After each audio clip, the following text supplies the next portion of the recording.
Okay, in this video, we're going to show you how to use text and how to warp the text and also how to put in some text effects. So I'm going to go ahead and create a new document here real quick. So in our document, what we're going to do is you'll notice we just have a background layer. There's a little T tool over here for text. If you click and hold, you can do a horizontal text or a vertical. I'm going to click on horizontal. And then I'm just going to click the area I want to start typing in. Now up in the top, you can click on the drop down for the different types of font styles. We'll just go to Comic Sans for right now. You can also change it just like in a Word document where you can make regular, italic, bold, or bold italic. We'll just click on bold. And then depending on what color you want, let's just go ahead and make this black. So when I click on that color up top, I can slide this to black. And now you'll notice I can just type in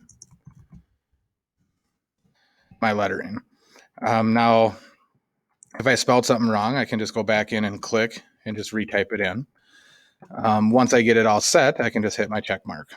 Notice over on the right-hand side how it creates a layer for my text. Now, if you want your text to have curved or an arch or a flag wave, there's a button on top called a text warp tool. So if I click on that, a box will pop up that looks like this, and you can click this drop down. Say I want it to arc. You can change the level of your arc. So if you want it flat or if you want your arc to go down, you would change it to negative. You can also do a horizontal distortion where it looks like the beginning of the happy is far away and it gets bigger as it gets off to the right, or I could go to the left the same way. Can also do a vertical distortion. So it looks like it's coming at us, kind of like in a Star Wars credit film, or I can reverse it as well. There's a bunch of different ones that you can go around and use. Notice how arc kind of feathered it out from a center point. If I click on arch, it will keep your letters vertical and it'll just arch it up that direction. You can still do this horizontal and vertical distortions in those as well. There's a bulge. So if you're maybe putting it around a balloon or something like that, you may want to use the bulge option. So just a lot of fun different little layer warp styles that you can apply to your lettering. Once you get your warp clicked, you can click OK. Say you wanted to go back in and change this color now. First thing I would need to do is make sure I'm on this layer. I can use the text warp tool and I can highlight it and then I can change the color. Now I just highlighted the H. So when I click OK, it just changed the color of just that H. So you could go back in, again, if I wanted to change the other H as well, I would just highlight this one, go to my color again. I can even pull the same orange just by moving my mouse over and clicking on it. And now I have both H's different colors than the rest. You can apply layer styles to them. So I'm going to go ahead and click on layer and layer style. Notice that there's a bunch of different options. First one I'm going to do is just maybe put an outline around it. So I went ahead and clicked on the stroke button and you'll notice this little pop-up window comes up again. You can change the color of your outline just by sliding this bar up and down. So notice over here on the left-hand side, you can see I have a purple outline around it now. Go ahead and click OK. You can change the size of your outline so you can make it bigger or smaller. You can change the position where maybe the outline is going into the letters instead. That would be whereas if you want an outline on there, but you don't want to make the lettering any bigger around by putting it on the outside.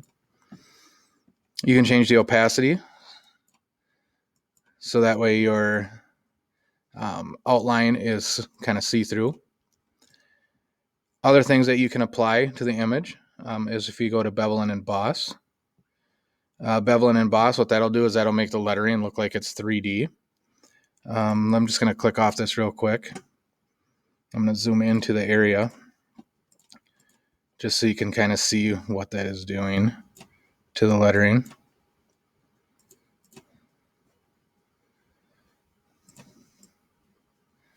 So I'm going to go to layer style again. This time I'm going to go to Bevel and Emboss. Notice how the lettering, you can create depth. So if you look at the H here, it creates that shadowing around the outside of it. If I click on that stroke button, it'll bring that outline back. You can always go back and click on it, like when you're working in layers, and modify them after you kind of put other stuff in. Another one that is a cool one that people use is called drop shadow. So you'll notice in the drop shadow, I can change my angle. I can change my distance. I can change my color. Maybe I want a green drop shadow, or I could do a black drop shadow. Again, you can increase your distance of how far the shadow is away from the lettering. You can increase or decrease the spread. The size of it will kind of fade it and make it fuzzy. So putting an effect like this kind of gives that three-dimensional, like your lettering is kind of popping off the page. Another one that you can do is you can put a glow around the outside. So I'm just going to uncheck the drop shadow for right now. I'm going to put a glow by going to outer glow. Again, I can change my color of my glow. Maybe I want more of a yellowish glow to it. I can change the noise. So if you look at my glow around the outside there, notice how it becomes very pixely and spotted. That's what noise will do. Spread will make your edges bigger and a sharper edge. Size will just kind of spread it out and have a soft edge around it. So depending on what type of glow you want around your image, you can mess around with these different types of settings. You'll want to make sure your blending mode is on normal. Sometimes the default might be screen, which you won't be able to see anything then. So you're going to want to make sure it's normal. Let's go ahead and just bring all them back. I'm going to bring the drop shadow back. Maybe my outer glow, maybe I'll make just a little bit smaller so we can see our drop shadow a little bit better. We had our stroke, which was our outline. Maybe now I want to take it and just decrease my outline just a little bit so I can see my glow. And we had that bevel and emboss. Once you get them all set, you can click OK. And notice now in our layers, all of our effects are applied under our layer. You can always go back in instead of going back into the actual layer style box. You could just click on an eye, just like you hide layers. And I could hide the outline around there if I wanted to. Maybe I don't like the glow. I could just click on the eye that says outer glow, and it hides the glow, and I can bring back stroke. So you can kind of manipulate and change those. So that is using text and the text warp tool. Remember, again, when you're on the text bar button, you can click on this little T here, and that'll bring up a box to do your text warping. And then you can also apply outlines and glow and drop shadows and bevel and emboss by going up to layer, layer style, and then picking the one you want to put in.